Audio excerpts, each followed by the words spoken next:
Just leave it. No, I will not leave it.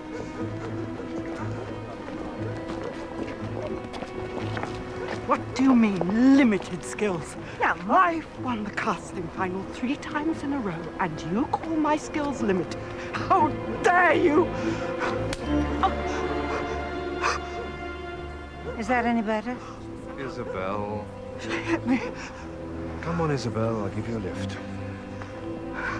Hit me, Derek. Aren't you going to do something?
Troy, what a breakfast. Oh, morning, sir.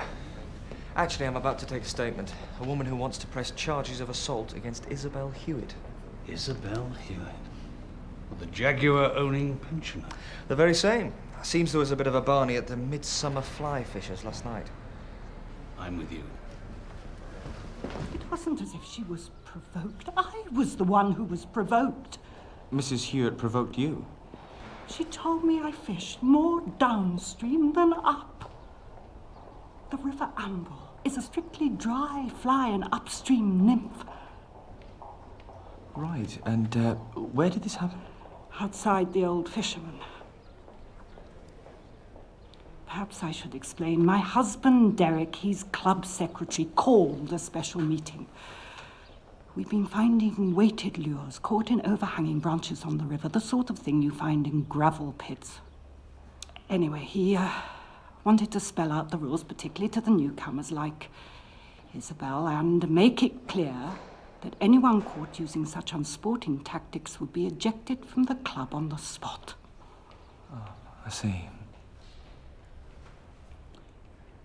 And did anyone suggest that Isobel was responsible for the weighted lures? No. Of course, it is odd that they've only started to appear since she joined the club, and she has caught an extraordinary number of fish, some very big ones. And that might have been mentioned in front of Mrs. Hewitt. The point is, Isobel Hewitt assaulted me. I have witnesses. Dr. Goff was there. He'll tell you. And I intend to press charges. Assault? Outside a pub? The woman was hysterical. Someone had to do something. What's going to happen next? We're used to the endless speeding fines and parking tickets, but physical assault? It's all over the village. But that's not what we came round here to discuss. Melrose? Yes. The thing is, Aunt Isobel... We can't go on paying off your overdraft. You are consistently spending more than you've got. We're not a bottomless pit. I'm sorry, darling. I'm just not very good at finances. Perhaps we could get Quentin over. No, we will not get Quentin over. He's got one of those calculator things.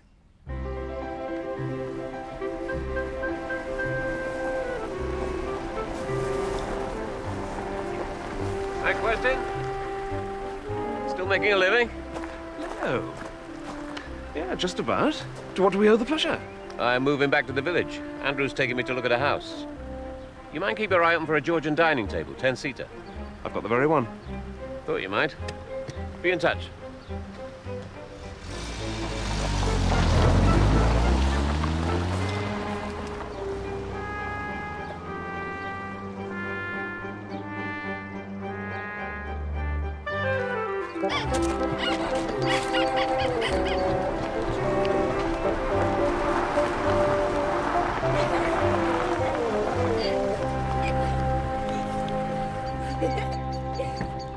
You shouldn't worry so much. Something will turn up. It always does. No, it will not. You'll have to sell the car. You have no alternative.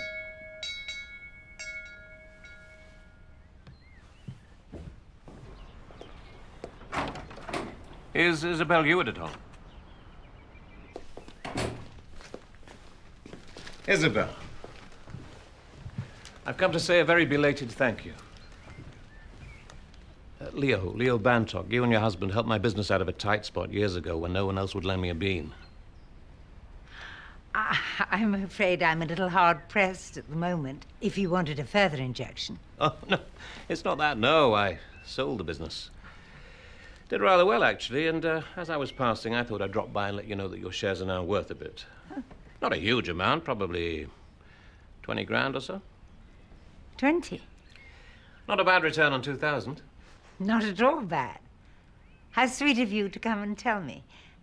Can I give you a drink? Yeah, actually, I'm just off to look at a house, and we're late already. I'm moving back to the village. Oh, lovely. We'll see you again, then. These are for you. Oh, how gorgeous. Rebecca, look. Aren't they gorgeous?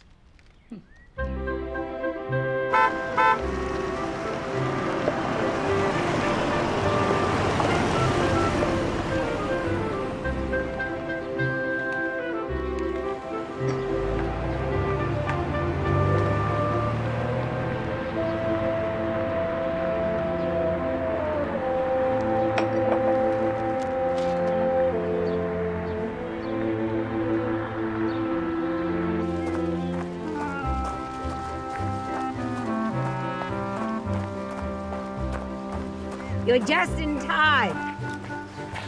What are we celebrating? Getting the ghastly Rebecca off my back. There couldn't be a better reason than that.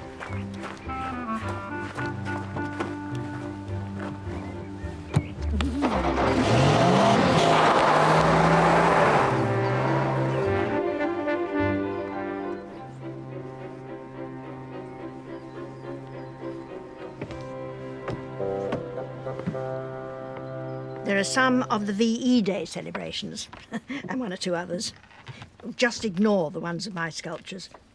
I don't think they'll be of any interest. Oh, no, they're great. Thank you.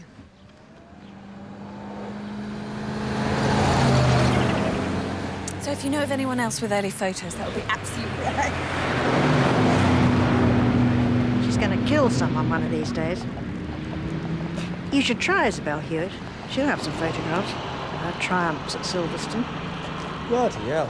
I knew fishermen were mad, but I suppose I'll have to get a statement from Isobel Hewitt. Yes, I'll come with you. We can call in on Cully on the way.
stop the car a minute, John? Oh, here? Yeah, just pull over. Turn the engine off.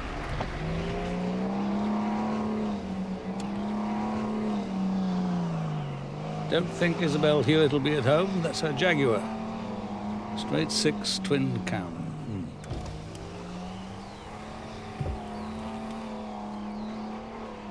Come on, sir. You can't tell that from here. Carry on.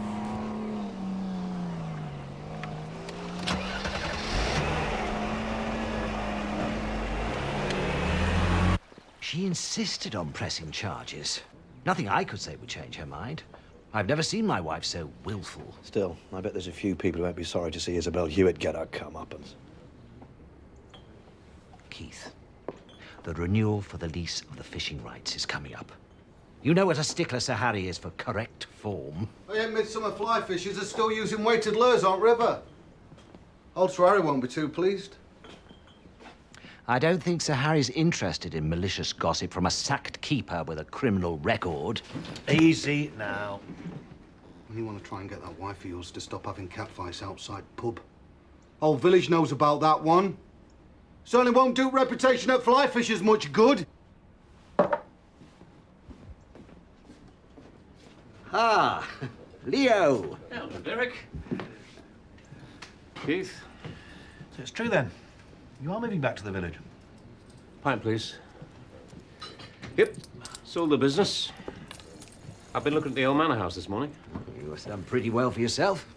Better at business than he is with women, then. Oh, dear. Think I hit a nerve there. Forget I said anything. I'm surprised you come up with a comment like that, Keith. After that business I heard about your wife and Duncan Goff. What business?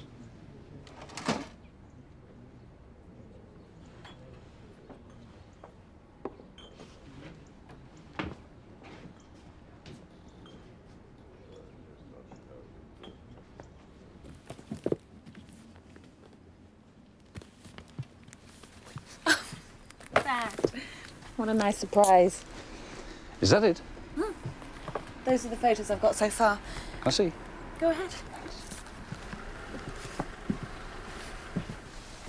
Mum's coming out later. Oh, good. Gavin.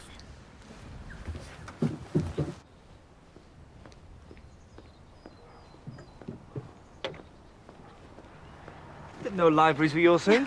I kind of got talked into it. I'm setting up the exhibition in the hall tomorrow. So, what brings you to Malham Bridge?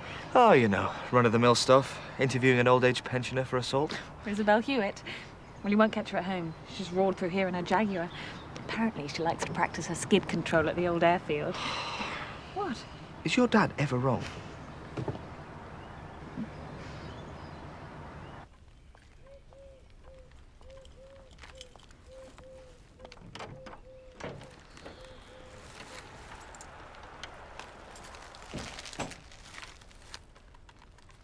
Keith?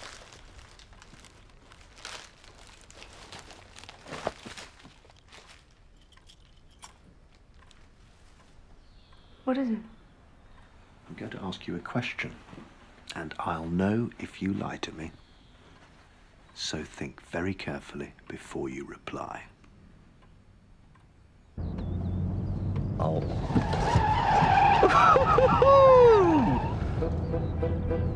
Sorry.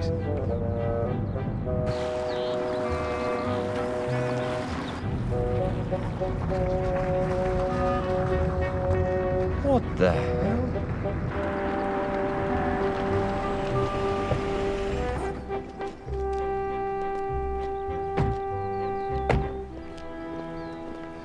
Can I help you? Oh, it's all right, Quentin. It's the Rozzers. Hello, Tom. Have you come to arrest me? I'm not sure yet. No, Sergeant Troy? No, we haven't met. Hello, Sergeant. This is Quentin Roker, my friend. How'd you do? What's this about? I rather think it's in connection with my alleged assault on Margaret Seagrove last night. Assault? Yes, it's all complete nonsense. The woman was hysterical. We need to ask you a few questions. Oh, don't worry. We have no secrets, Quentin and I. Don't you think you should have a solicitor? No. No, Tom's not going to do anything sneaky, are you, Tom? Oh, will you join us? I think we have a couple of spare glasses. No, thanks. Thank you all same. Oh, of course. Of course. So what exactly happened outside the pub last night? Well, you know, it was quite extraordinary. We've all heard the expression foaming at the mouth, but I've never actually witnessed it. So you just slapped her across the face? Yes. Well, we none of us wanted her bursting a blood vessel. Though I can't deny there was a little thrill of pleasure when I actually made contact. Well, you met her. Ah, but that wasn't the motive. And that's what you detectives care about, don't you?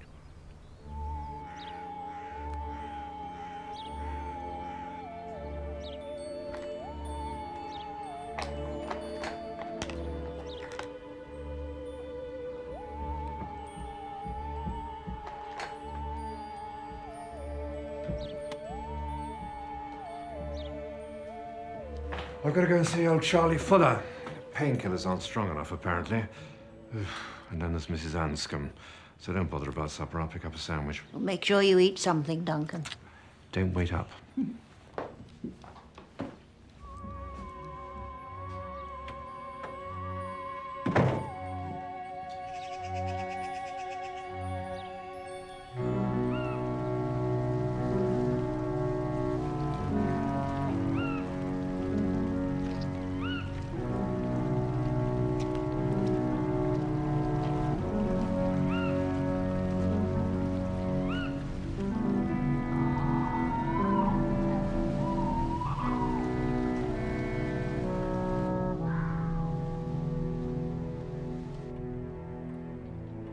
Would you want me to move out? You said it was over, didn't you? It was over 3 years ago. Look, I'm sorry. I'm really sorry. Ruthie, I don't blame you, not with your delicate mental health. Because nobody in their right mind could have gone with that old prat. That vain, incompetent quack. I don't blame you.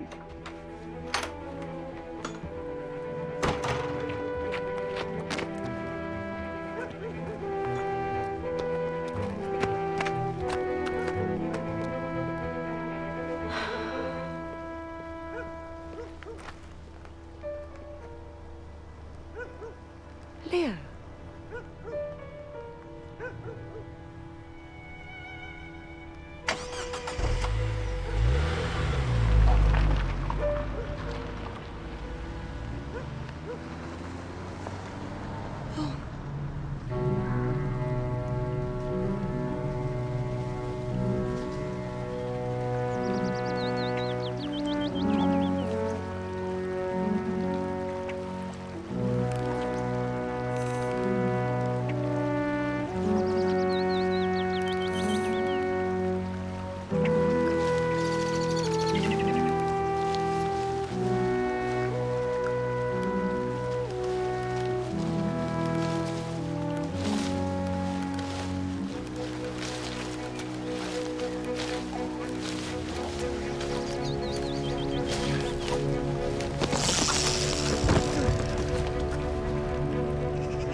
Of course, I'll have to make a detailed examination, but it looks as though the cause of death in each case was from a powerful blow to the back of the head. The stake must have been taken from the tree planting. Which suggests it wasn't premeditated. Exactly. Seen this? Looks like his cause of death was pretty similar. Just saying.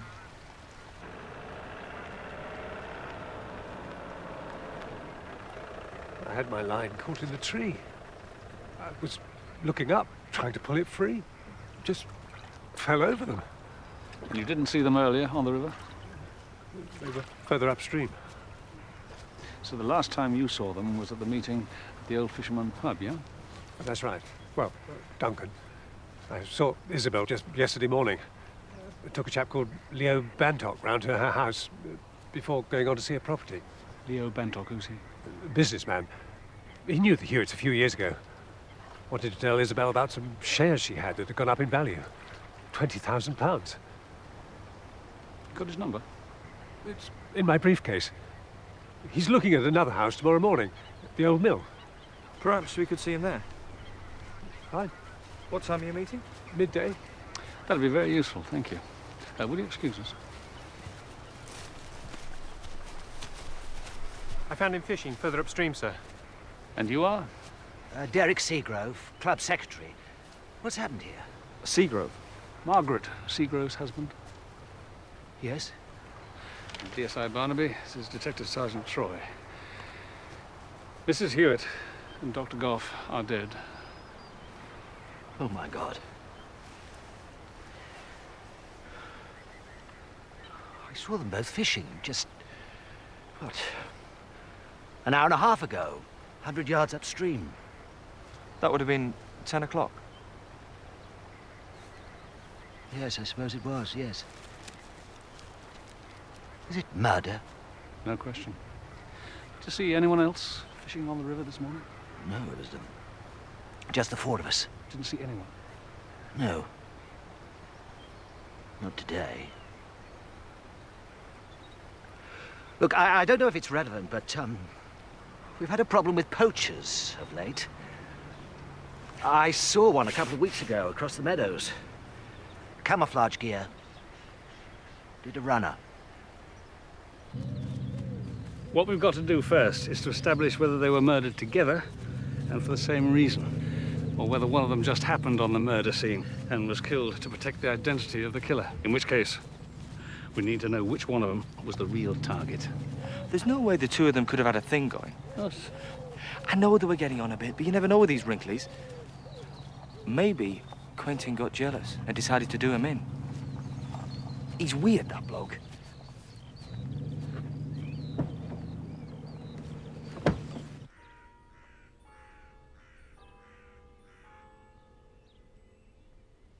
Is there any family who could come and be here with you? Mrs. Goff? There's my daughter in Causton. How am I going to tell them? Oh, Duncan. Izzy. How well did you know Mrs. Hewitt? We were at school together.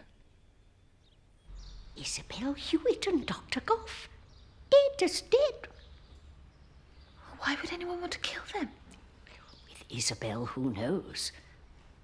But Dr. Goff? Probably one jealous husband too many.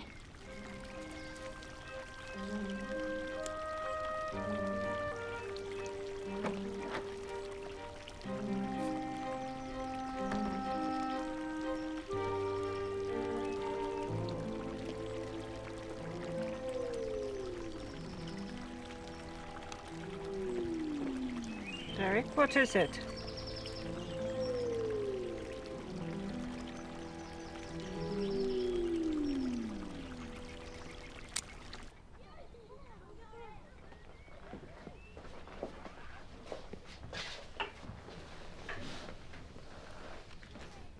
Do you feel up to answering a few questions, Mr. Plunkett? Go ahead. I have to ask you this. Who benefits from your aunt's will? Oh, I'm sorry. It's just... My Aunt Isobel had nothing to leave. When Kenneth died a few years ago, her husband, we discovered he'd had a little trouble with the stock market. There was nothing. We helped out by buying the house and contents on the understanding that she could stay there for the rest of her natural life. It gave her a bit of capital. was all above board. Solicitors, written contract. What happened to the capital? I wanted her to buy an annuity, but she wouldn't have it. She spent it. All of it. We've been bailing her out for the last year. And the 20,000 in shares? You heard about that? Well, it means she dies solvent. But only just. A big chunk of that money will be going on settling bills. Isobel had no comprehension of economy. As you can see, we don't exactly live like lords. It severely stretched us, letting her live in that house, and we've had to scrimp to get by.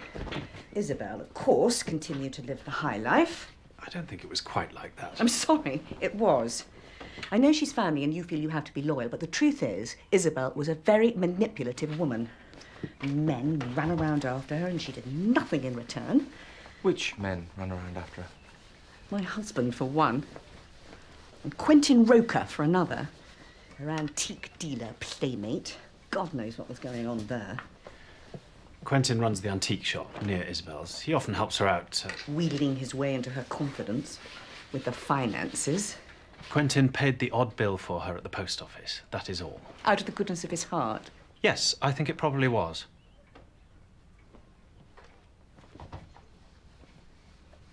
Anyway, to answer your question, I am the person who will benefit financially from Isobel's death, in that I now have possession of my assets. Plunkett's had the strongest motive. The house, the land. It's got to be worth $1 million or $2 million. In the hands of a builder. Yeah, but if they had planned it, they'd have known they were top of the list. Now, I'm more interested in the windfall. 20,000 coming just the day before the murder. Seems a bit more than a coincidence, that, doesn't it? Well, whatever. Quentin Roker, it's got to be worth a look.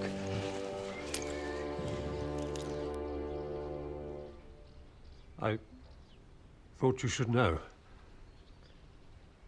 I'm sorry.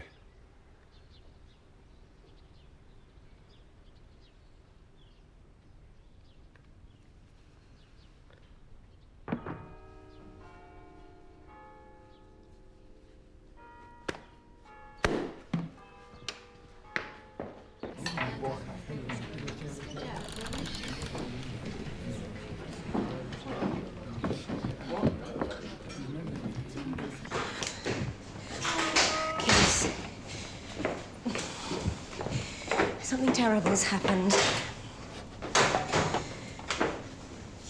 Duncan and Isobel have been murdered. Andrew Turner found their bodies by the river. When did it happen? Oh, but, between 10 and 11 this morning. Thank God for that. You were here with me. Am I a suspect? We don't have any particular suspects at this stage. But I'd like you to tell me, please, where you were between 10 and 11 this morning. I was doing housework. And you were here all morning? This is because of me and Isobel falling out, isn't it? That's why you're talking to me. We're talking to everyone, Mrs. Seagrove. Can you tell us what you know about Dr. Goff? Did he have any enemies at the club that you were aware of? Not really. I'd say he was generally liked. And Isobel, did she have any enemies? Besides me, you mean? Oh.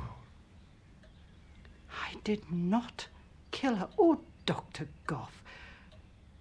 I may have disliked Isobel, but I could never murder her.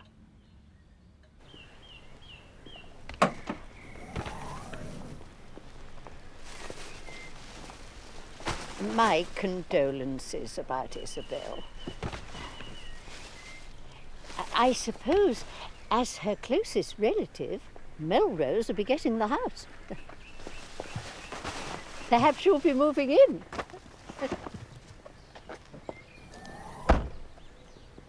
We already own the house and have done for years. Isobel didn't have a bean.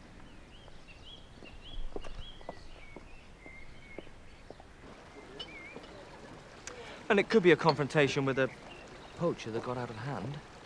Then there's Margaret Seagrove, who we know fell out with Isobel. And we haven't even got to Quentin Roker. a gay antiques dealer toy boy. Wait, could we keep a bit of an open mind on this one? The village has lost quite a character in Isobel. What about the doctor? Was he well liked? I suppose so. Poor wife. She was obviously devastated.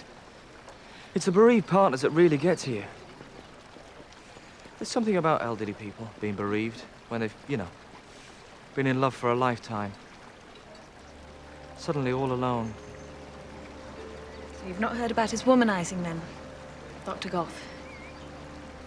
Serial, apparently. The night before the murders, he was seen climbing a ladder to an upstairs window of his own house at 1 o'clock in the morning. Word is his wife locked him out.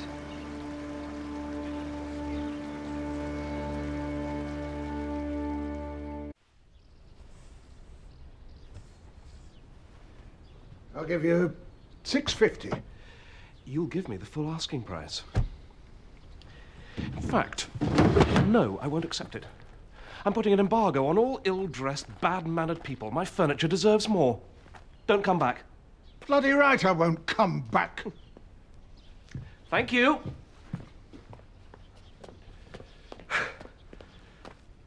They can get to you after a while.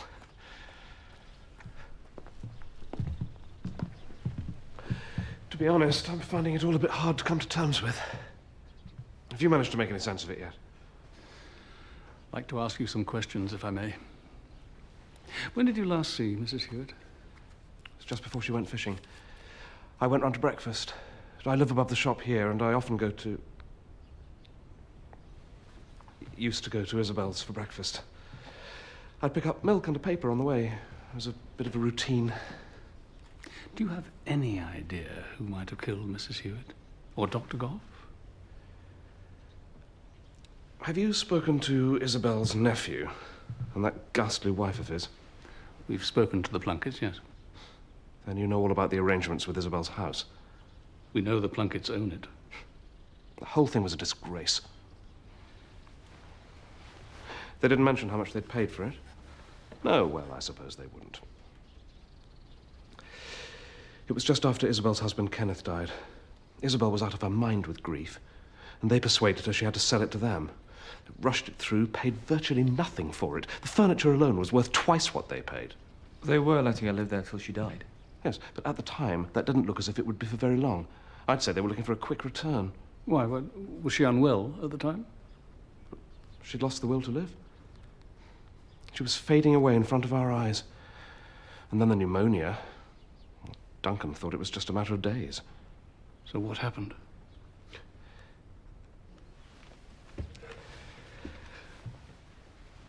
I suggested a spin in the Jaguar. That's all it was. Frankly, I saw it more as a farewell to the other great love of her life, besides Kenneth. It was the first time I'd driven the thing. We'd just got up to the wood by Malham Cross, and she said I was driving like an Edwardian governess and she'd take over. And she did. And that was it? Pretty much. Duncan persuaded her to take up fly fishing again. She hadn't done it since she was a girl. She loved it. She got fitter, stronger. The sparkle returned. She could have gone on for years.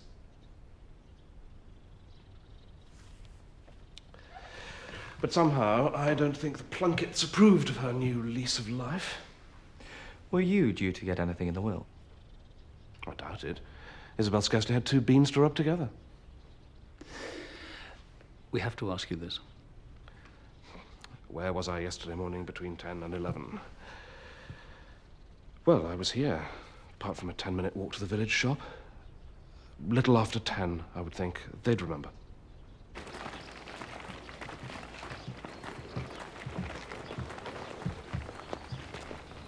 Inspector, there was a lot of resentment in this village toward Isobel. I think somehow she reminded them of everything they were not, and they didn't like it very much. Thanks for your time. Goodbye.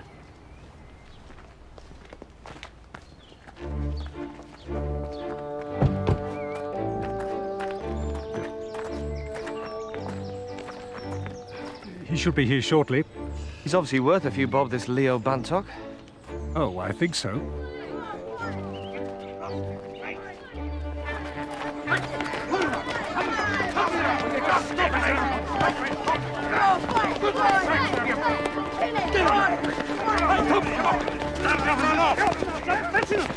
That's it. Come on.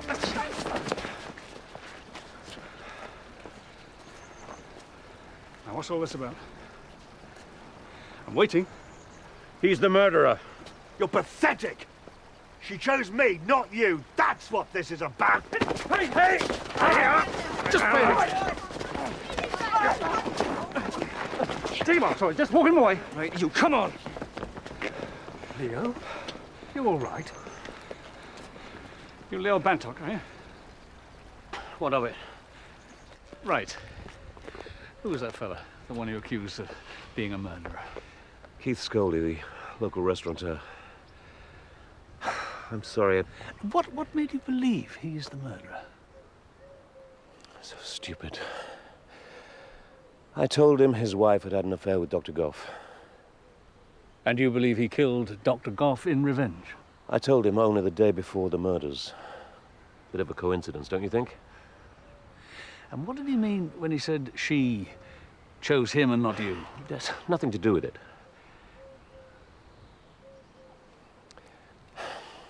I used to go out with Ruth, the woman he married. But that was years ago. It's nothing. It's nothing to do with this. Okay. Where can I find you? I'm staying at the pub. Right. And please, stay away from Mr. Scholey, all right?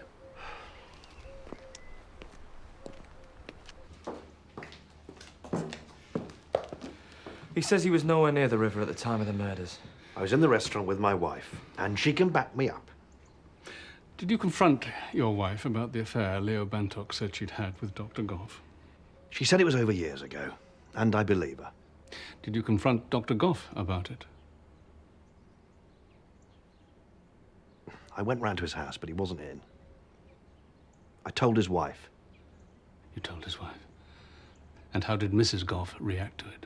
Well, she was upset. Which is what you wanted. Yes, I was with Keith. When did you arrive at the restaurant, and when did you leave? I got there at 10, and helped in the kitchen. We did lunch, and I suppose I left about 3. Keith stayed on. Right. The affair you had with Dr. Goff. Oh, please. It ended 3 years ago, and it was never serious. Duncan was... No, he's just a very nice man. And it was a mistake. What about your relationship with Leo Bantock? That happened years ago, before I even married Keith. It's got nothing to do with this. Your husband seems to think that Leo resents the fact that you married Keith and not him.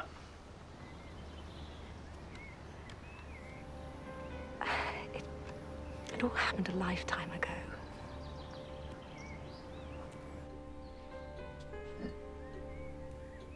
You have to sell all this.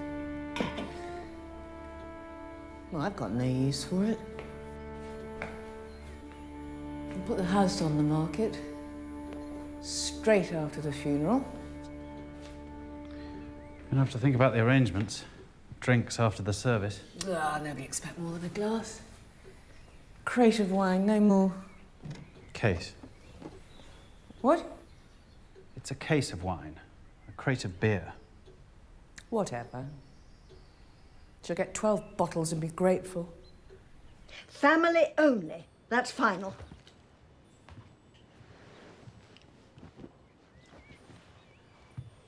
Mum, don't you think some of Dad's old friends and patients would like to come? Pay their respects? I will not have a procession of his old flames filing past the grave. I will not.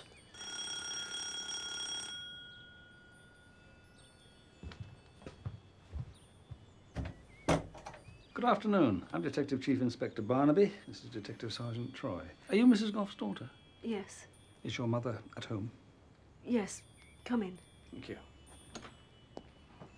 Mum, it's the police.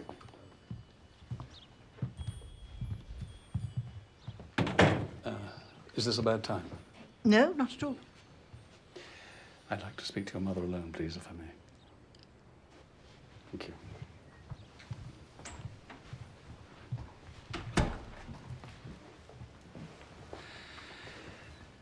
Mrs. Goff, we've learned that Mr. Keith Scholey came round here to speak to you on the night before your husband's murder. What he told me was no surprise. Oh, you knew about the affair? Not that one specifically, but my husband had always had something of a wandering eye, and I tolerated it. We've also learned that later on that same night, your husband was seen climbing into the house through an upstairs window. He'd forgotten his keys, and he didn't want to wake me. If you think I locked him out, I didn't. Mrs. Goff, I couldn't help noticing the Vegetarian Society magazine. Are you a member? Yes. Why? Just curious. I know your husband was a keen fisherman and did a bit of shooting. We had a live and let live household. You didn't eat the trout he caught, then? Fish may not be the cleverest of God's creatures, but I think to class them as vegetables is a little unkind.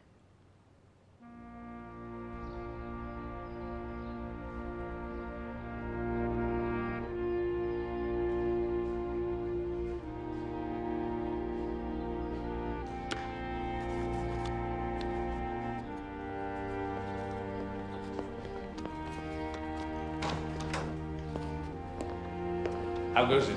What do you think? Oh, it's looking good. There's one major gap I haven't filled yet. Isobel Hewitt's obituary. Quite a woman. Demon racer. Society hostess. Apparently there's quite a collection of photographs up at the house. Be a pity if we couldn't include some of them. Last Melrose. He'll help you out. Oh, I nearly forgot. I heard something else about Dr. Goff today. Keith Scholey's mother died of cancer last year. Apparently Keith blamed him, said his mother would have survived if he'd diagnosed it sooner. He made official complaints, and they came to nothing. Keith said it was a cover-up.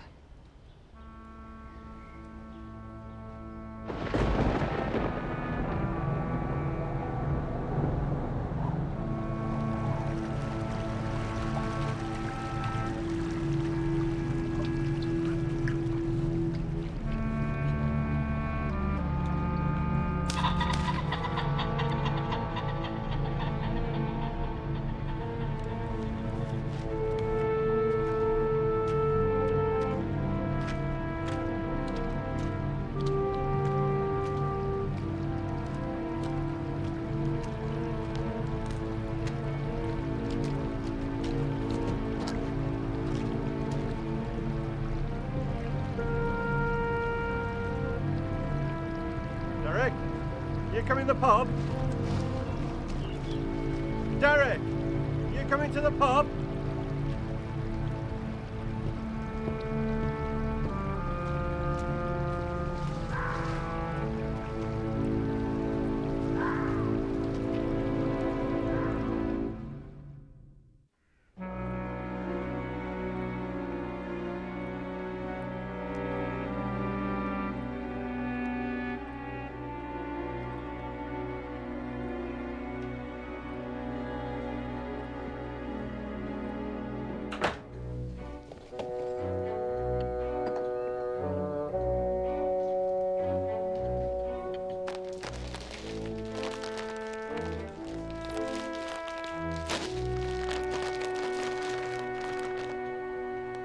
I don't know why you're being so ridiculous about all this. After everything Isobel did, the way she behaved.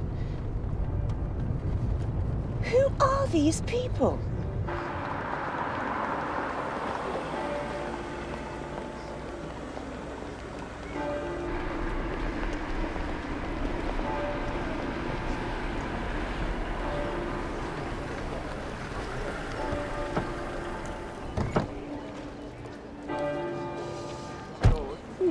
Bit of a turnout then.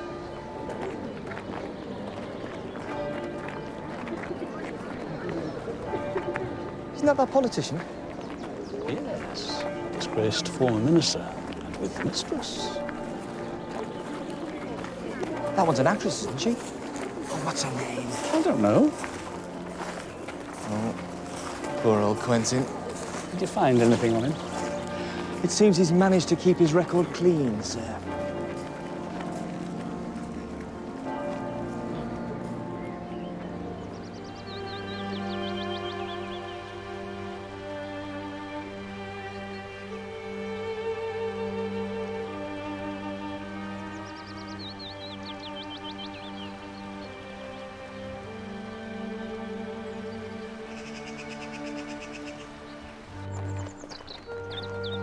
Yes, it was a lovely service, wasn't it? Yes. Thanks very much. Yeah.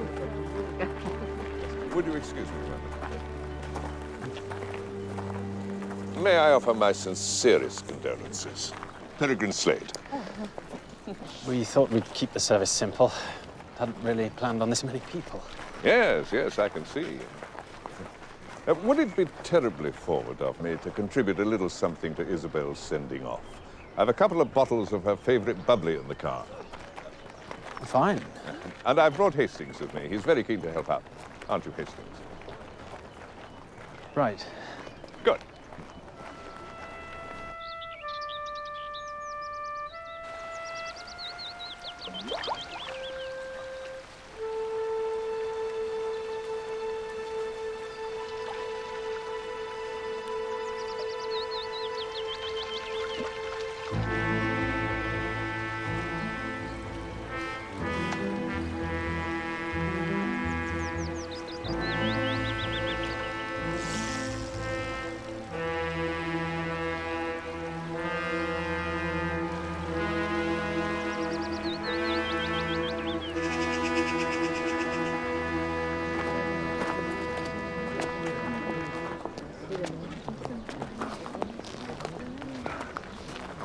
Try the kitchen, Hastings. It's straight through the back. Oh, Sandy, old chap. Give us a hand, would you? It's awfully good of you.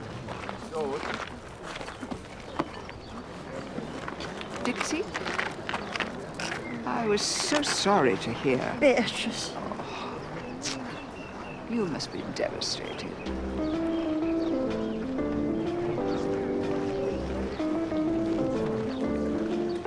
Sounds like a bit of a party, sir. Have you heard she didn't even own her own house? No. Not even a stick of furniture. And all those airs and graces.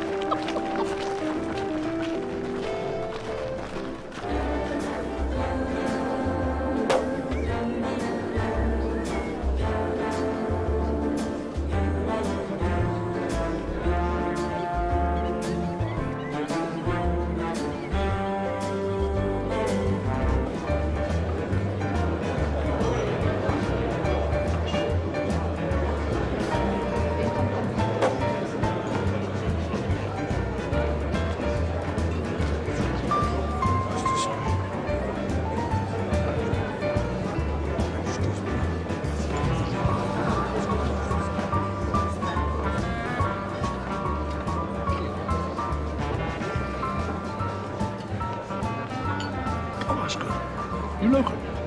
Chelsea. I had to come down. I wouldn't be here at all if it wasn't for Izzy. Really? Oh, yeah. Back in the 60s, she was my best customer. I went for a bad patch for a while, the old cash flow, and Izzy kept me going. In fact, she upped a regular order of lobster just to keep me in business. Great lady. Loved her oysters. This is just so Isabel. Thank you. Please. Thank you. Your Lordships, ladies and gentlemen, honourable members, not such honourable members. Sorry, John. It's a very sad day for us all. We're going to miss dear Isobel rather badly. It's certainly my regret that I didn't see more of her during the last few years.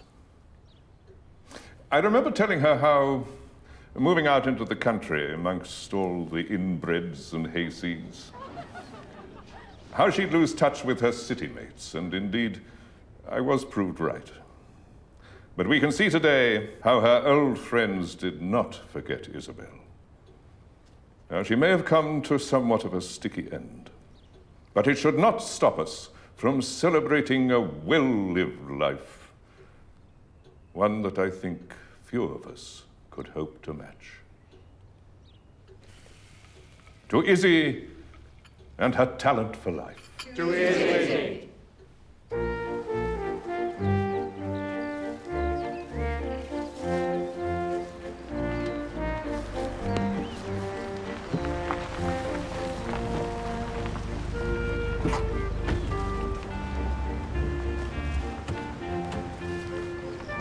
I'm so sorry. Now you know why Bertie was such a bargain. I'm sure it's only something minor. You mean nothing fell off this time? Listen, thanks, Mum. I really do appreciate this. You're a lifesaver. Well, the man from the garage said he'd be at least 2 hours, and I've got to start doing these up. Have you got enough for a good show, do you think? I hope so. Still got a few more promised. I think people have been coming for the gossip as much as anything else. About the murders? Loads of theories. Most of them ridiculous. Well, I'm sure Tom will sort it all out.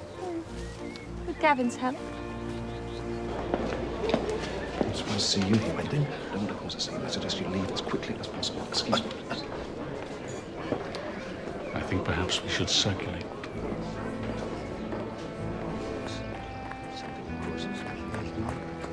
Oh, you decided to come? Derek, I've found another weighted lure.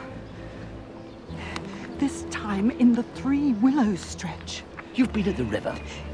Isn't that where you were last night when you thought someone was watching you? Yes. And didn't you fish that stretch last thing? Sorry, I'm not quite with you. What if someone is deliberately planting weighted lures so as to make the midsummer fly fishers look like a bunch of unsporting gravel pitters? Someone who resents being sacked. Someone who's hoping Sir Harry will spot the lures when he walks the river. Good God. Oh, look. So sweet. The children look lovely in those huge bonnets. It's so serious. With good reason. They're in the workhouse. Most of them will probably never reach adulthood. Well, this one looks cheery. What are they celebrating? The end of the First World War. Do you know Malambridge lost 15 men? 3 from one family alone. Mrs. Cooper gave me this one. She said she still remembers her grandmother weeping the day that would have been her brother's birthday. Darling, you sure this isn't getting to you? What? It's other people's stories, not yours. You mustn't let it affect you too much. That's exactly what you say to Dad. And you are just like him. It's James Tapsall. Got to be. He wants us to lose the lease out of sheer spite.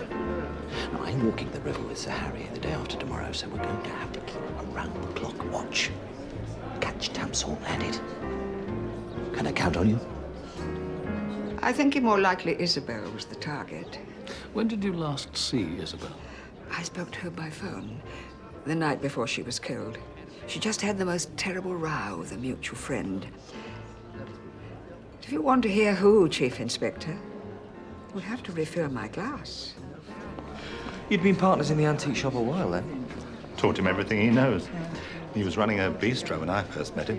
I had an antique store, Portobello Road, 7 years. He was obviously very close to Isobel. Can we have a refill here, please? It was Dixie. She just found out Duncan had been carrying on with some local woman, and Isobel, never very big on tact, told her a few home truths. But Dixie, she knew about her husband's affairs, didn't she? Apparently not. I wouldn't read too much into it, though. They often had flare-ups. It went back a long way. Isobel went off traveling around the world with her glamorous diplomat husband. Dixie stayed in the village, sculpting Labradors, being a doctor's wife. But she resented. Isobel could be quite mischievous. She liked to tease Dixie. Anything from her Morris Minor to her vegetarianism. Dixie's never had any sense of humor about animal welfare.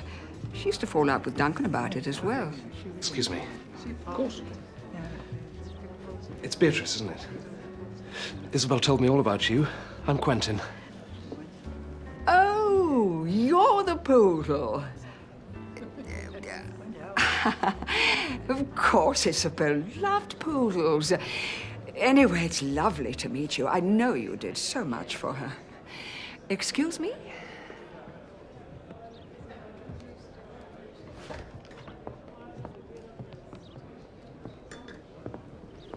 Sir. I've just been hearing one or two things about Quentin.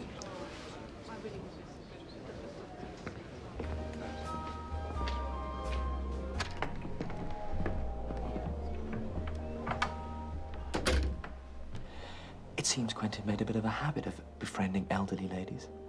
I've just been talking to his old partner, Steve. When Steve first met him, Quentin had just inherited several £1,000s from a woman who was a customer at his bistro in Notting Hill. How did she die? Well, I'll have to check that out, but the point is, Steve reckons Quentin was expecting to make a few bob from Isobel as well. Had his eye on the furniture in particular. You shouldn't listen to a word that little rat says.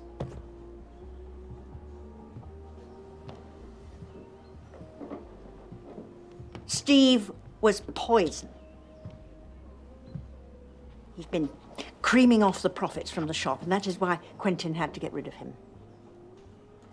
The truth is, Quentin saved Isobel's life. When Kenneth died, Isobel completely lost the will to live. I was her oldest friend, but I could do nothing. But then Quentin nursed her when she had pneumonia. He cheered her up. He made her laugh. Without him, I think she would have just faded away. No. Quentin was very kind to Isobel.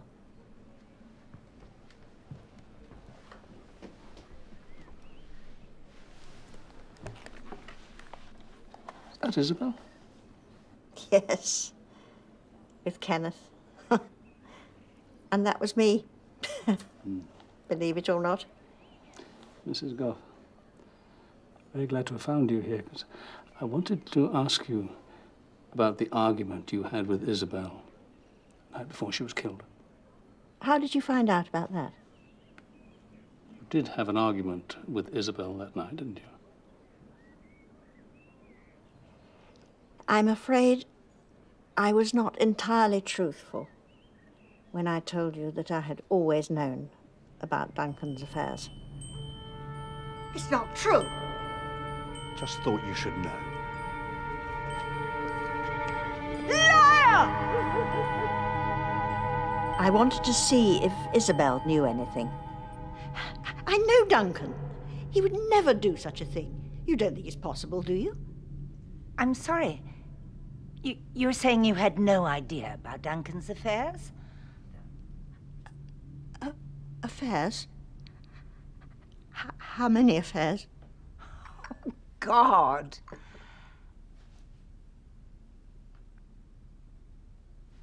I'm sorry. I just assumed you knew. We all did. Are you saying that I've been an object of public ridicule and pity for my entire married life? Oh.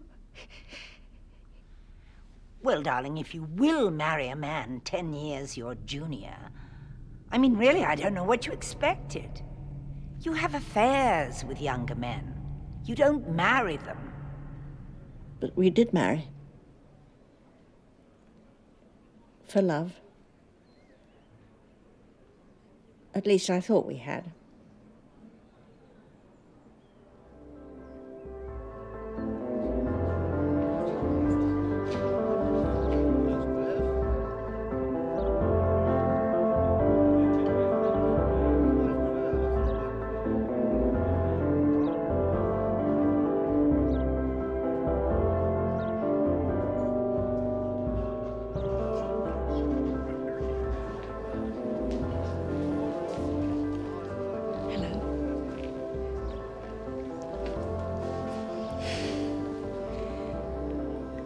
Is it true you're moving back to the village? I was intending to. I'm not sure it's the right thing to do anymore. All this has shown there's a lot of history here. I thought I could leave it in the past and move on. No, I'm beginning to think maybe I should Stay in London. Not that I want to. There's nothing for me there.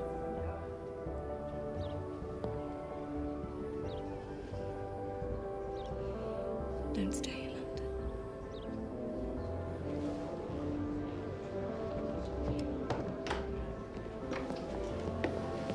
I'd prefer it if you didn't talk to my wife. You're lucky I don't do you for assault.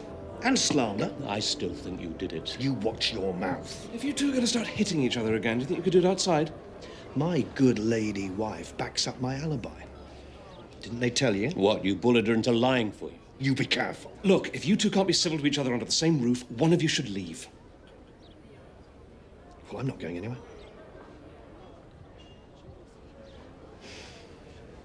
I'll see you tomorrow.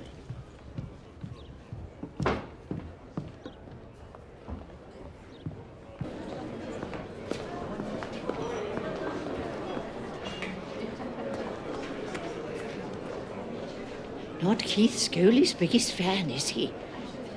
You just missed a bit of a scene there, Chief Inspector.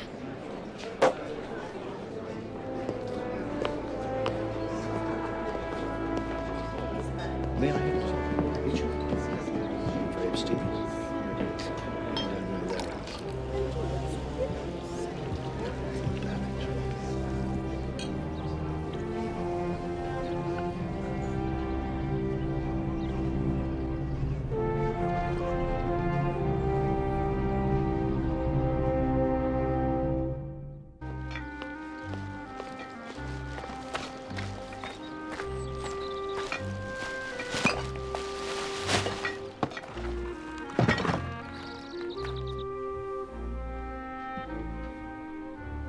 And you can't get the chairs?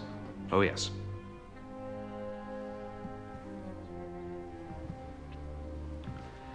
Still moving back, then? Have you seen they've already put the for sale sign outside Isabel's? Well, why hang about? It's what they've been waiting for. Are you thinking of saving the place from the developers? Leo, what did you mean yesterday when you said that Keith had bullied Ruth into lying for him? Oh, I was just being bloody-minded. It's just that I couldn't accept Keith wasn't involved. Yeah, but what did you mean exactly? It was just... Well, Ruth had apparently said she was with Keith in the restaurant at the time of the murders. It's his alibi. In the restaurant? That's right. Why? Nothing. Anyway, I've got to go.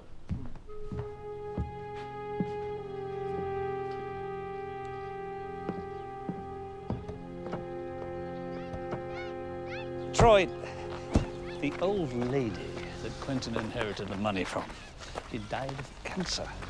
I still think he's dodgy. I spoke to the Home Beat officer at Notting Hill myself. He remembers Quentin Roker. Says he's straight as a die.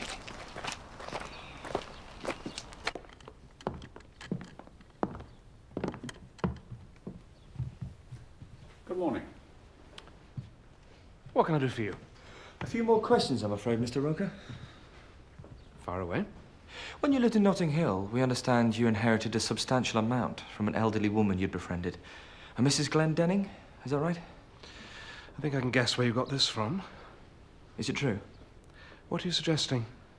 Just answer the question, please. Yes, she left me some money. I liked the woman. We'd been friends for some time before she became ill. It was cancer, by the way. It's not an easy one to fake. We know how she died. But you think I was tempted to speed up the process in Isabel's case, is that it? If I was going to befriend elderly women to get them to leave me their money, don't you think I could have picked somebody a little bit better off than Isobel? Are you still on for tonight? I'll pick you up at 9.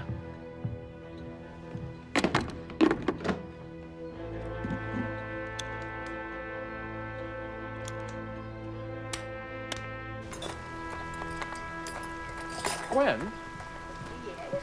Do you remember on the day of the murders, mid-morning, seeing me at the village shop? Yes. Do you remember what time it was? About 10:15. Yes, that's what I thought. Yes. Sorry, that was all. Thank you.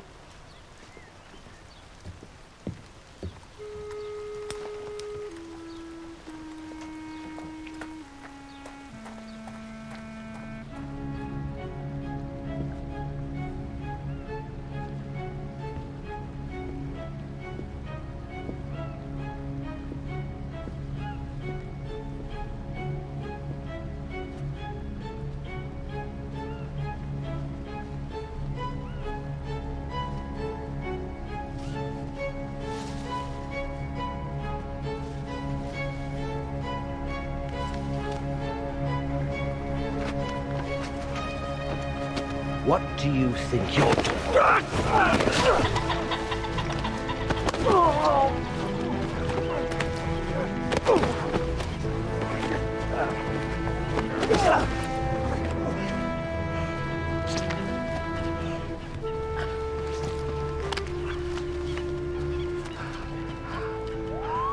Well, that was very stupid, wasn't it? Double murder a few days ago, and you go down there in the dead of night. I'm sure it was James Tapsell, our old gamekeeper. We had to sack him when he sold some trout he'd taken from the river to a fishmonger in Corston. Now he's trying to turn Sir Harry against us, out of spite. But it was him, I'm sure of it. May or may not have been James Tapsell who was at the river last night. But if it was, you were lucky to get away with grazes and a bloody nose. Well, exactly. He can be violent. What if Isobel and Duncan had surprised him on the river? James Tapsell is one person who does have a solid alibi for the murders. He was working in the cellar of the Old Fisherman with the landlord all that morning. Yes, well, I don't know about that. Thing is, I caught him a good one. So whoever it was, I wouldn't be surprised if he didn't have a black eye this morning. Mr. Roker. Thank you for coming in. I didn't mention, when I told you I'd gone over to the shop that morning, the morning of the murders, that I'd knocked on the door of Keith's restaurant on the way. Keith had asked me to look out for some paintings for him, and I wanted to tell him about one that I'd found. Anyway, the thing is, there was no reply. And you didn't think this worth mentioning before? Well, there was no one there, so I don't think it contributed to any alibi. I suppose I just didn't think it was relevant. But you think it's relevant now? Well, now that I know that Keith Scholey said he had been there at the time, 10:15, well, look, I don't know if any of this is of any importance. I just thought I'd better tell you. Well, I'm not sure where he is. Is it important? Yeah, it could be. When did you last see your husband? Last night. He stayed out. Does he often stay out at night? Well, I think he was making a point. We'd had a bit of a row. He sometimes sleeps on the sofa in the restaurant office, if we've had words.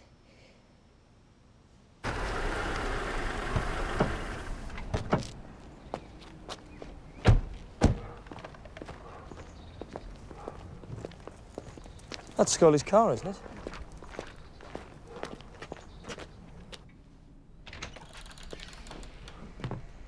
Mr. Scholey? Hello? Bloody hell. 30 quid for half a lobster. Well, the mussels aren't bad. A fiver.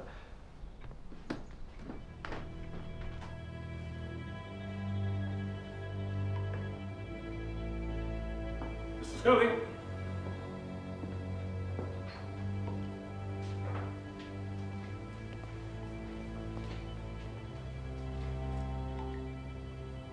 In the middle of cutting up the vegetables, he stops. For some reason.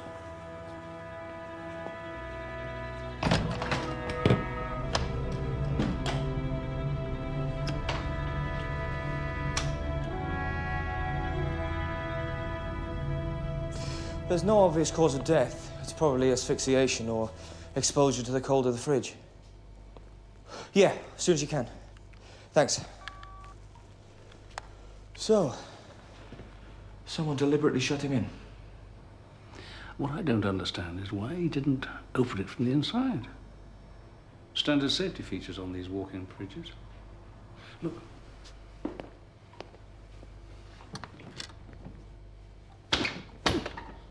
It's rock solid, that. Oh, look. It's been wedged with a nail.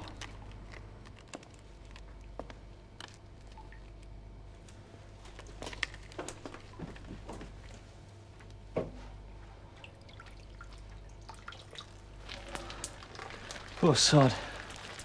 Thought he'd tried calling for help. Dropped his phone. Why didn't the murderer just close the door and put the padlock on. Why bother wedging the bolt? If you'd wedged the safety bolt beforehand, then once the door was shut, it would be effectively locked from the inside. Whereas if you had to put the padlock on, it could have taken vital seconds, in which time poor old Keith could have pushed the door open. The murderer wouldn't have wanted Keith to know their identity. He could have written it on the wall inside. Smeared it with something, perhaps. Yeah, we'll get Socko to check that. So whoever it was would have waited outside the kitchen, heard Keith open the fridge door, run in, swung it shut, and that would have been it. Apart from turning the light out. Well, Scholey wouldn't have gone into the fridge with the light off. Nasty touch, that, wasn't it? Not enough he should die, had to be in the dark.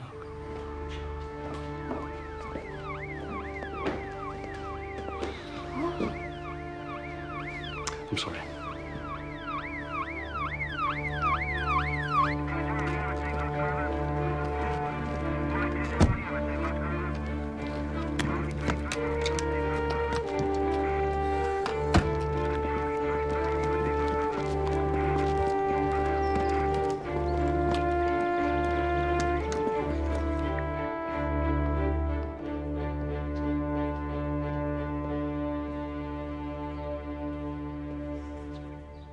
As far as I knew, I mean, the door was fine.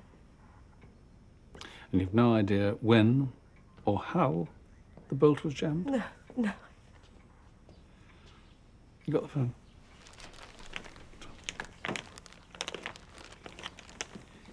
Does this belong to the restaurant? Yeah. Why? Where did you find it? In the fridge.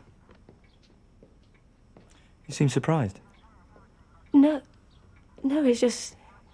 Well, it's normally kept over there by the cash till.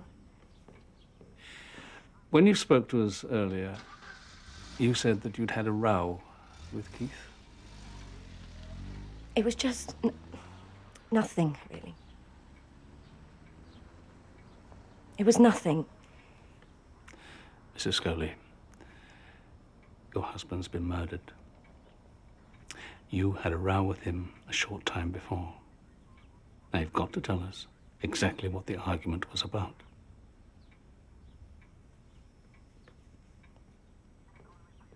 Well, he said I was being disloyal. But I wasn't. I was thinking about both of us. See, I wasn't sure about the timings of the alibi. Keith said I joined him at the restaurant about 10. And, well, I thought it could have been a bit later. How much later? Well, anything up to half an hour. But I'm not sure. I'm not saying I thought he was the murderer. I didn't think that for a moment. I was concerned that someone might have seen me coming into the restaurant later, looking as though I'd lied about the timing. That's all it was.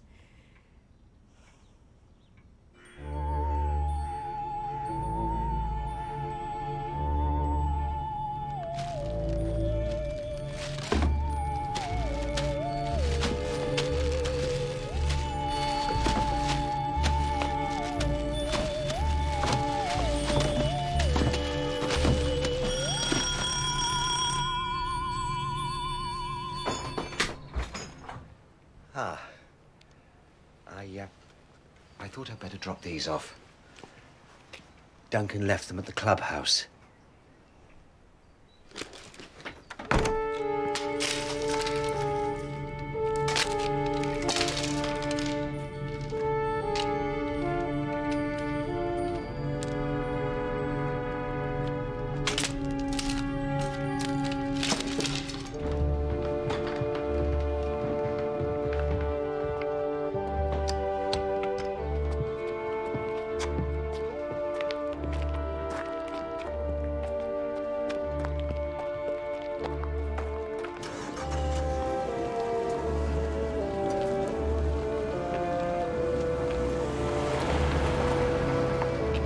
It's Keith Scholey.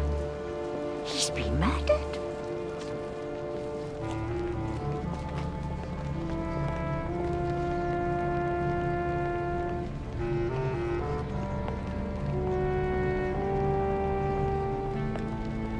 Thank you. Thank you for your help, Mr. Scholey.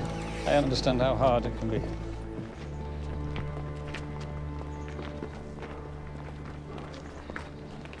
Leo Bantock appears again. Excuse me? Oh, great. Can you deal with him? I'd like to have another look at this fridge. Oh, thanks.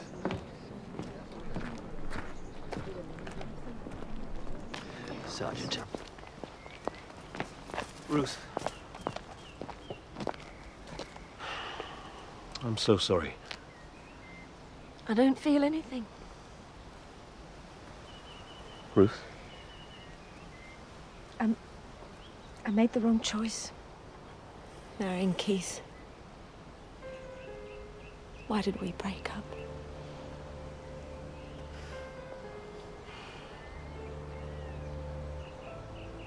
It's all a mess now. If I can do anything.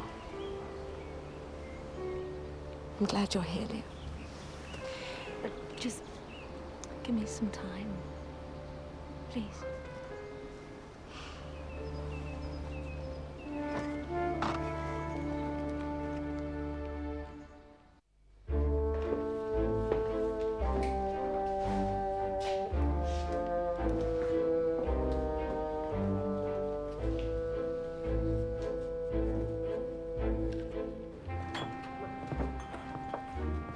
There he is.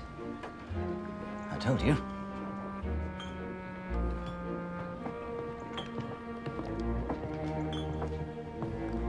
Can I have a word, please, James?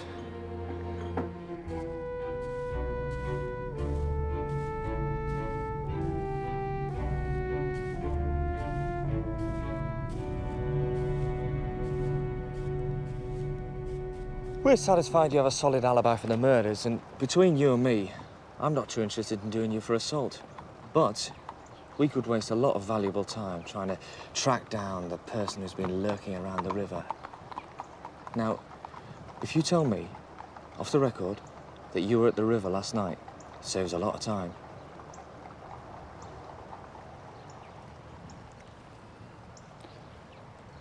I don't think you should be looking for anyone else. Okay, and thank you. Tapsel's our man in the camo gear, sir, but it's all to do with fishing club stuff. I double-checked his alibis for the murders, and the landlord's wife backed him up. How are we doing here? We have a dead chief suspect. We know that Keith Scholey had two very solid motives for killing Dr. Goff. And he persuaded his wife to give him an alibi, which she says was false. So it looks as though he wasn't where he said he was at the time of the murders. Enough there to charge him. But if you're going to kill someone in a kitchen full of sharp knives, why go to the trouble of wedging the safety mechanism of the walk-in fridge? Why not just stab him? I think so, I think. Why the walk-in fridge, huh?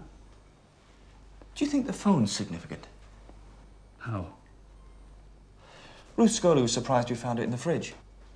She said he normally left it by the till. Let's try something. I've got a signal. Could you swing the door too, sir?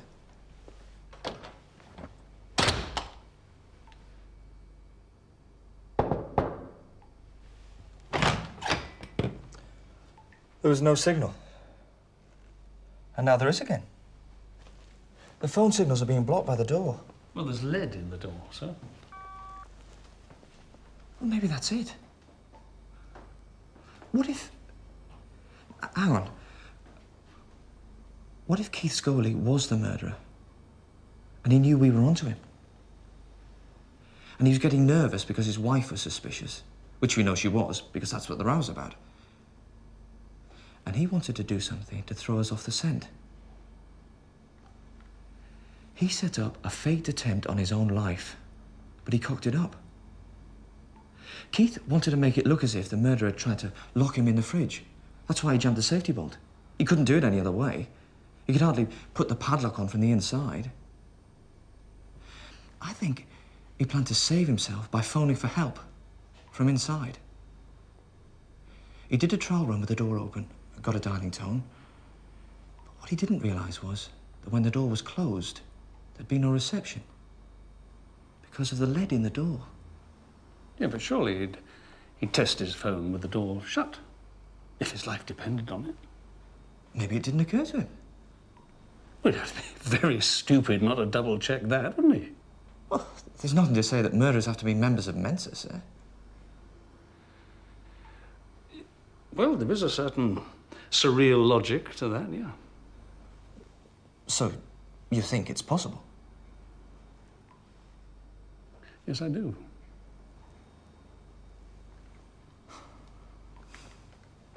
We just had to get the reports from forensics and pathology, but it looks like it could be case closed. Fantastic. Well done, Gavin. I'd like to have been a fly on the wall when he realised he wasn't getting a signal on his phone. Must have felt a bit of a twit. Poor man. In a walk-in fridge. He was a murderer, man. Still... Right. Same again, everyone. Troy? Oh, normal for me, thanks. I'm driving. I'll drive. Come on. You deserve it. It's a good day's work, that. Oh, thank you, And sir. in the dark as well. So, Isobel Hewitt died just because she was in the wrong place at the wrong time. That's right. Just after a windfall, too.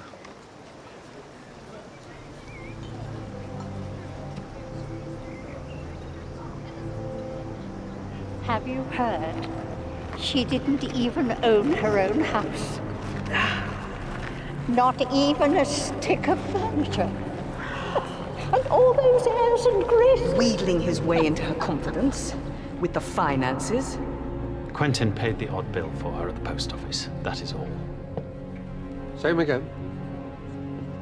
Same again. Yeah. Yes, please. Thank you.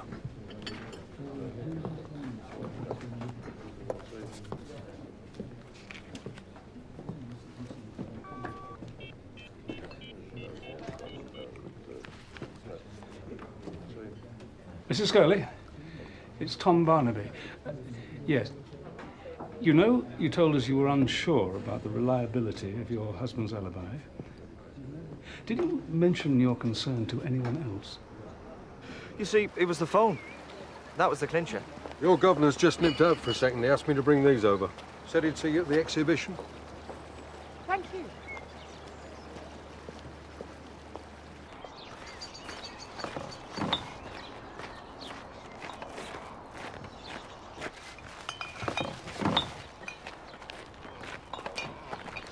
Mrs. Plunkett? Is your husband about? He's in the sitting room. Thank you. Front door's open.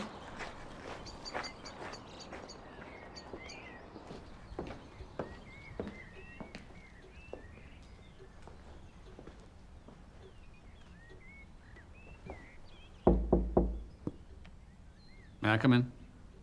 Yes, of course. I was hoping you'd be here. Quentin's given me a hand with the furniture, valuing and so on. Do you know where Isabel's share certificate is? I think so. Could you show me? Yes.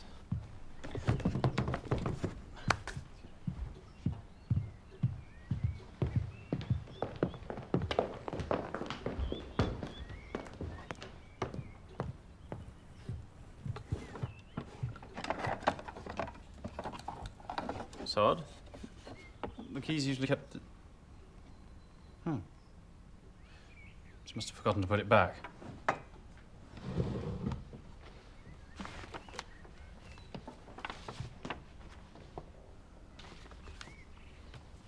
This is the share certificate, yeah? Yep. Could I have a look at those, please? Yeah.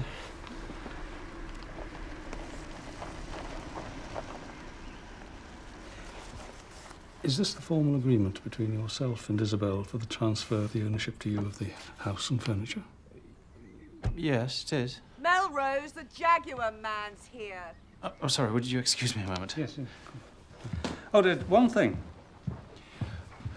Your agreement with Isobel about the house. Was that common knowledge in the village? No, not as far as I know. She was a proud woman. She asked us not to mention it to anyone. Thank you.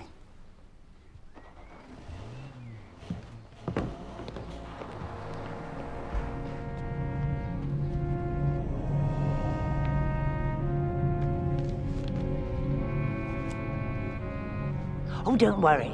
There are no secrets between Quentin and me.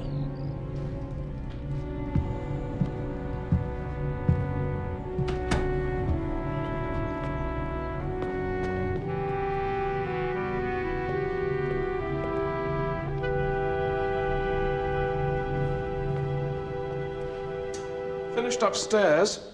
I think you ought to take a look at...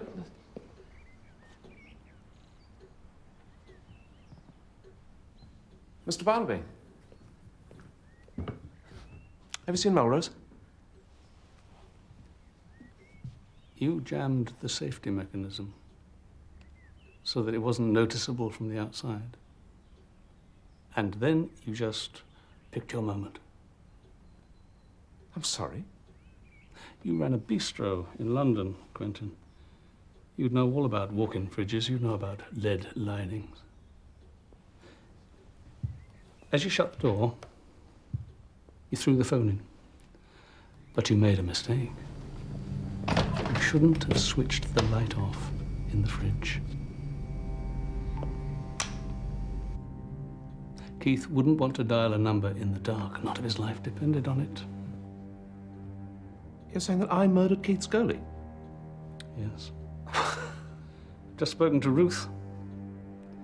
She told me how she explained to you in the garden at Isabel's that she was worried about the timings in her husband's alibi. Do you remember that? Yes, you suggested to her that she think about it for a day or two before telling us. So, what's that mean? Do you know, for a moment there, I thought you killed Keith out of revenge. Because you thought he'd killed Isobel and Duncan, but then I realized it wasn't revenge. Keith was just a decoy. You were getting a bit too close for comfort.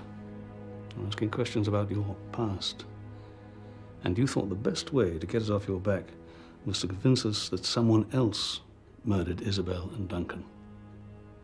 And the likeliest suspect was Keith, with his iffy alibi and his solid motives. But he could always deny it, and that might cause us to doubt. Better off if he were dead.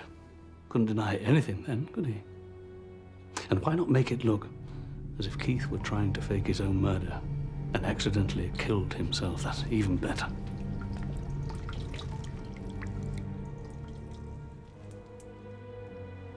Must have been quite a shock when you discovered the house sale agreement in the desk. And that Isobel was penniless. What she promised you? The furniture?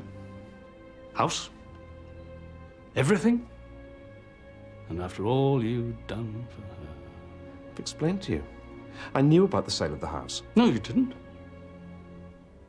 Not until he found this.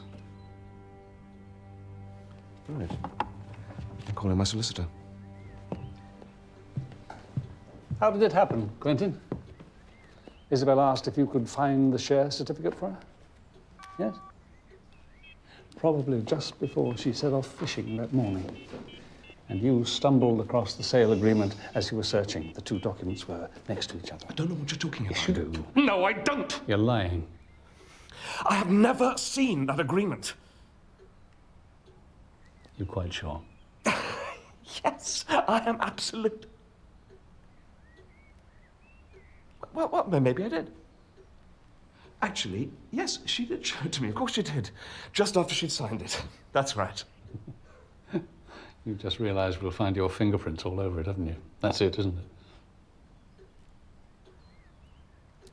You're getting me confused.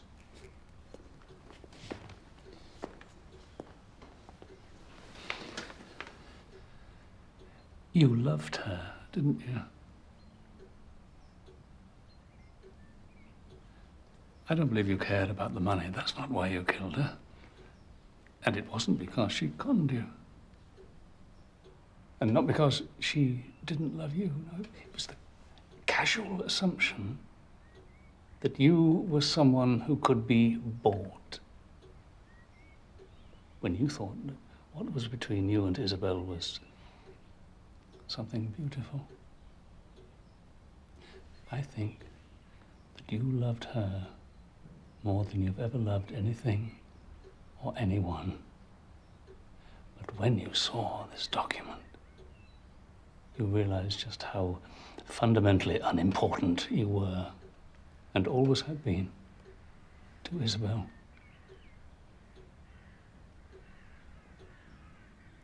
You can't prove any of this.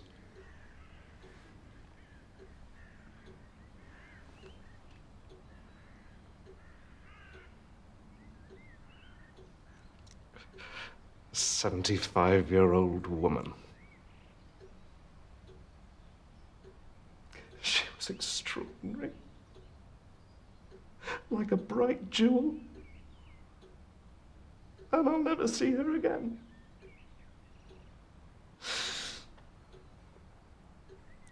I thought that knowing Isobel was the most wonderful thing that had ever happened to me. She made me. She brought out the best in me.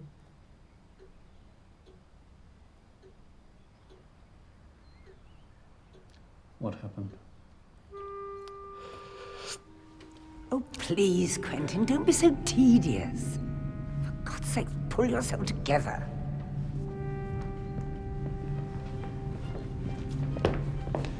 You thought I was here for what I could get out of it. Is that what you thought of me? Of us? No, I am not putting up with these tantrums. You really can be very boring.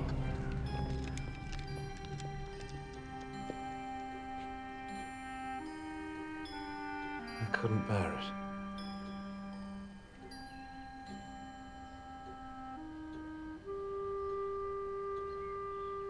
I just wanted to talk to her.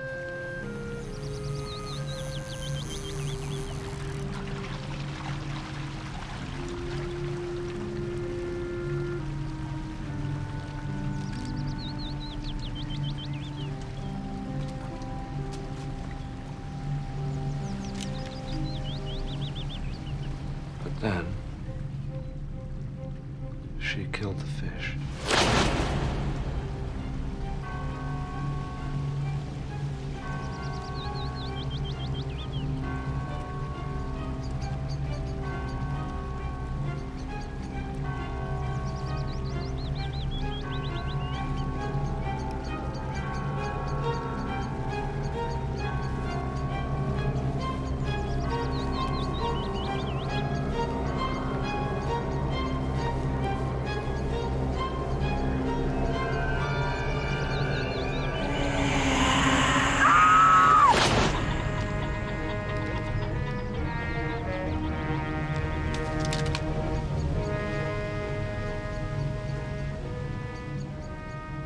There she was. All that life, suddenly gone. And Duncan? He must have heard something. My God. What have you done?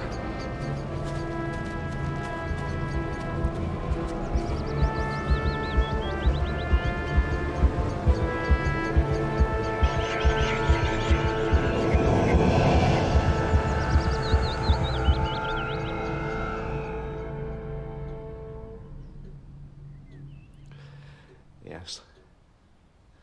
I loved Isobel.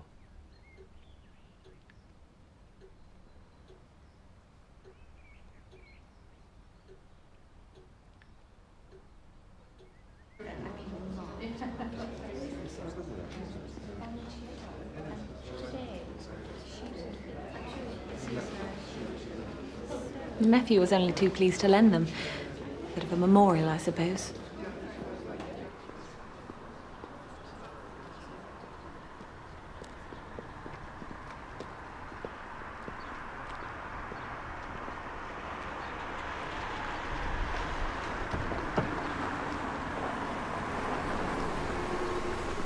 I'll see you down there.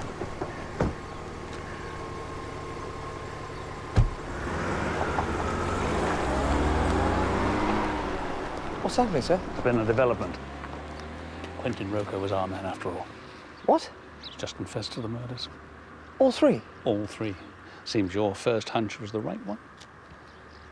See, it suddenly occurred to me that if Gwen Dobson, a local gossip, didn't know about Melrose owning Isabel's house, then it was possible no one else did either. Maybe not even Quentin.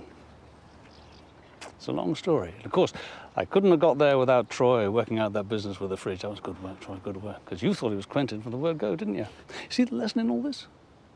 Always follow your first instincts. I'll get the car, shall I? Yeah. Have to catch the exhibition some other time, all right? Okay, Dad. Hang on, Troy. Coming with you.